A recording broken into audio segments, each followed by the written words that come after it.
Conscious Leadership Podcast, the human side of leadership, where consciousness meets practical business leadership. The podcast dives into real challenges managers face, from team motivation to navigating change.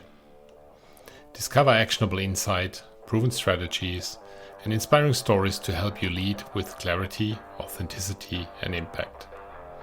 Whether you are an SME owner, a team leader, or simply passionate about conscious leadership, this podcast will equip you with the tools to build stronger teams, foster trust, and achieve sustainable success.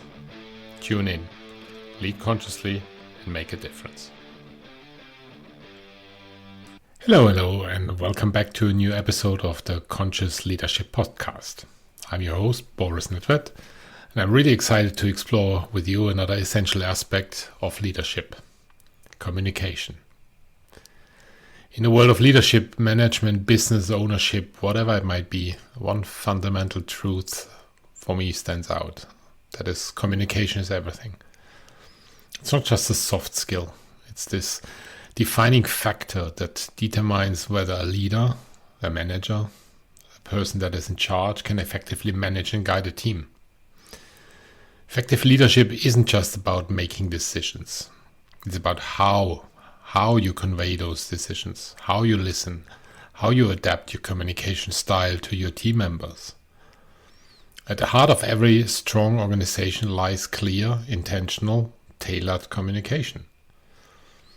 So let's break down today why communication is critical, how to tailor it to your specific employees, to your groups, to your peers, to your team members, and the impact of conscious communication on workplace culture, engagement, and success.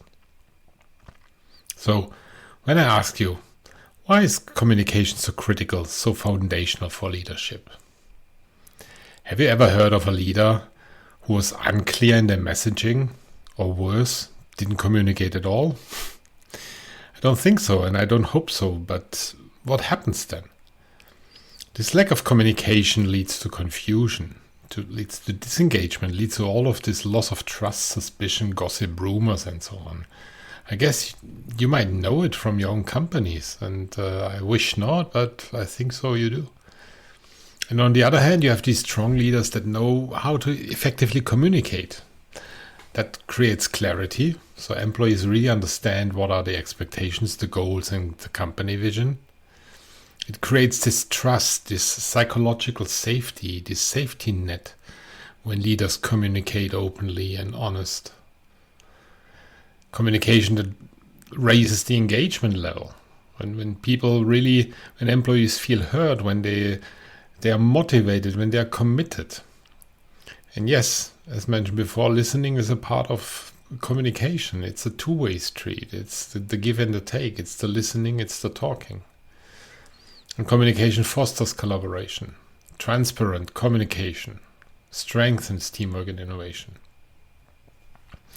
So in a nutshell, if we as leaders fail to communicate effectively, we risk misalignment, misunderstandings, and disengagement in our teams. But how do we ensure that our communication resonates with every individual? So for me, it's really about tailoring your communication to your people, to your team, to your employees. Because one size does not fit all when it comes to communication. Every individual and every employee has different needs, a different personality, and different ways of processing information.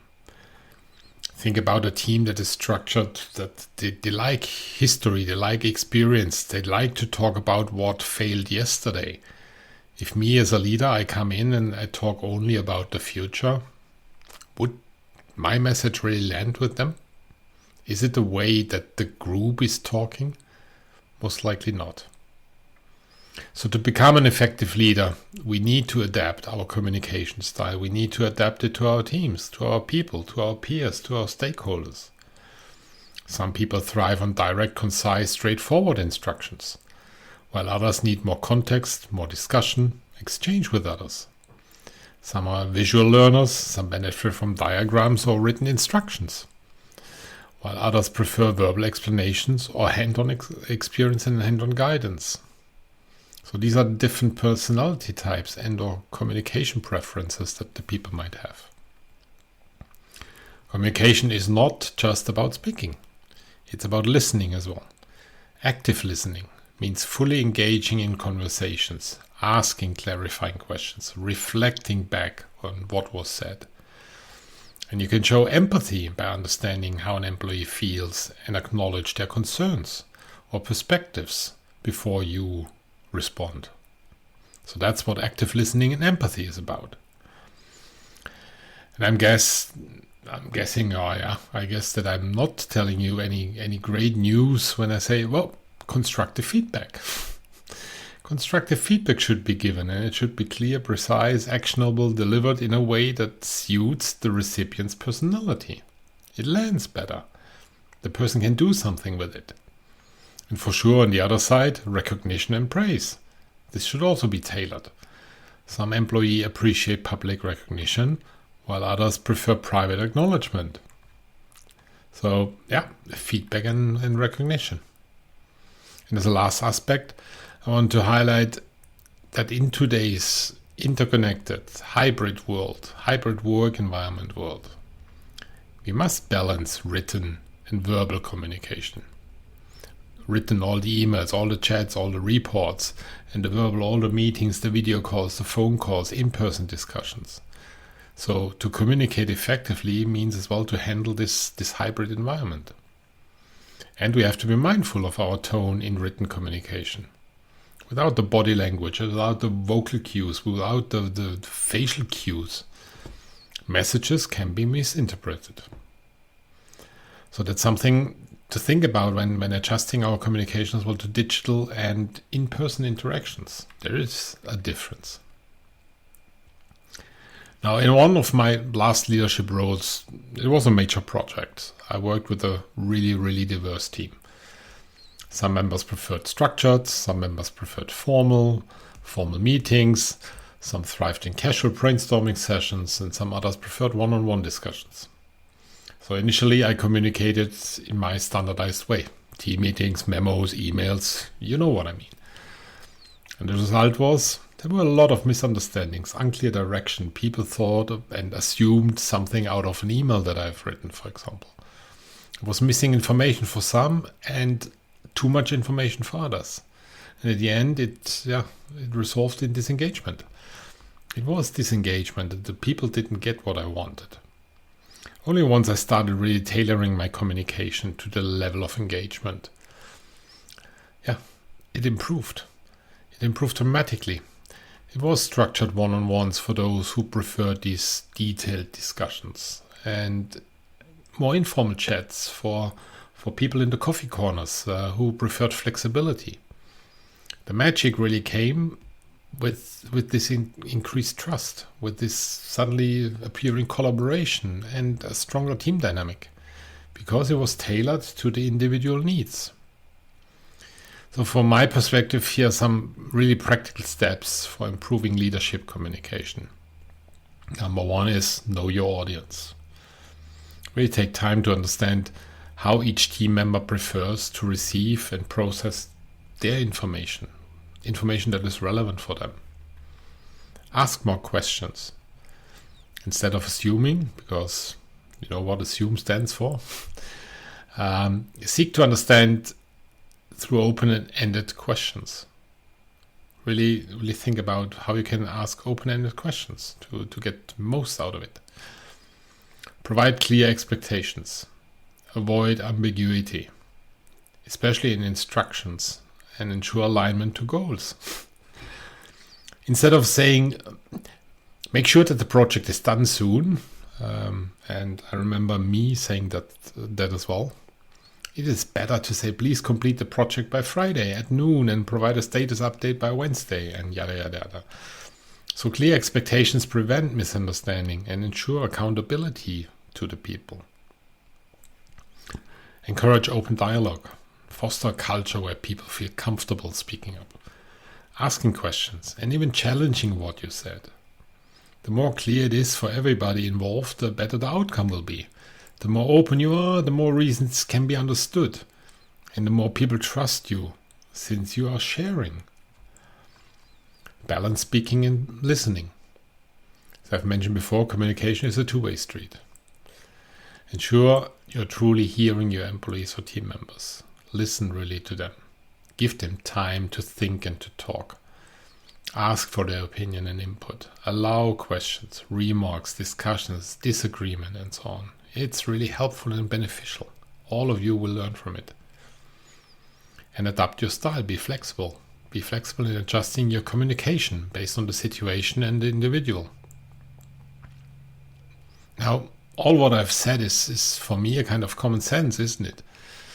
And you might have heard it before many times in different communication trainings and so on. For me, the underlying question is, and I had the very same question years ago, how do I get to know and understand really the preferences of the individual team members that would allow me as a leader to use tailored individual communication? I assume that all would agree with me that without the right communication tools, even the most talented managers struggle to align their teams, inspire productivity, or maintain organizational cohesion. And in my NLP coach education, I learned various ways of how to use communication, in which way and with whom, and yada yada. Well, definitely it has some valuable aspects, including the use of meta programs and so on. To me, it never felt completely right. Now, some of you might know me, and I think I've mentioned that before. I'm, since a couple of years, a strong follower, a believer and supporter of the human design system. And in particular, its large group business application, which is called either BG5 for smaller groups or OC16 for larger groups. And I found that this, particularly OC16, provides exactly this precise guidance on how to utilize natural and authentic lines of communication as a leader. It would pull out what is right for me in a larger group context. And for me, the key truly is leading and managing a team successfully.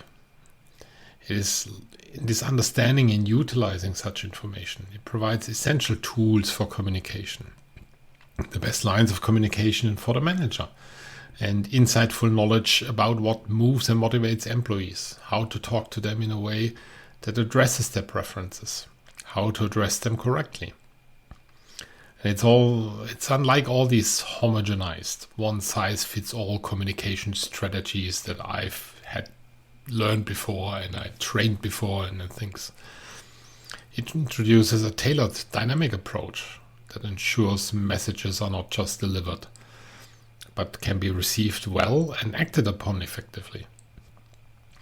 So for me, from a business standpoint, adopting OC60 methodology is a game changer. And while it's still widely unknown, with only around 30 people in the world being trained for it, it's an exclusive tool, and it's due to this specialized training and not everybody understanding and getting it and mastering it. However, the methodology helps to visualize and utilize the energy dynamics that shape a large team, shape a large group, provide clear insights, how to engineer the team for optimal focus and dedicated communication. So for me, it really became an invaluable resource for business leaders seeking to enhance team dynamics and communication efficiency. Yeah, but I do not want to bore you more with my methodology, and even though I could go on and talk for hours, and the power of it. Let me conclude this episode about conscious leadership and the importance of communication. Strong communication is really the bridge between leadership and engagement. And to master communication is, for me, the fundamental truth to a successful business. There's, from my perspective, a methodology that provides a structured approach for it, for leaders to build that bridge effectively. And by applying the simple principles above that I mentioned before, leaders can ensure their messages are not only delivered, but start to resonate with their teams and being understood, being acted upon, fostering deeper trust, fostering alignment, productivity within their teams. When we communicate with clarity, empathy and adaptability, flexibility, We create workplaces where employees feel valued, feel empowered, and feel connected. So at last, I want to give you a challenge. Identify one way you can improve your communication this week. Maybe it's listening more intentionally. Might be your peers, your boss, your team, even your wife, your kids, your friends. Adapting your style to a specific team member or family member, and clarifying expectations more effectively. What you can do. It's just a challenge. Just try it out. And share one communication strategy that has helped you lead more effectively. I would be really curious to understand what it is. What changes you have made to ensure your message are clearly understood and well received by your teams. Leave me a comment, connect with me on LinkedIn, connect with me on Substack, reach out to me, or give me a call, or share your thoughts on my website, humaninthecenter.com. Thank you for tuning in, and until next time, stay intentional, stay conscious, and keep leading with purpose. Thank you for listening to the Conscious Leadership Podcast. Look forward to the next episode to come, and stay intentional, stay conscious, and keep leading with purpose. Until the next time, bye.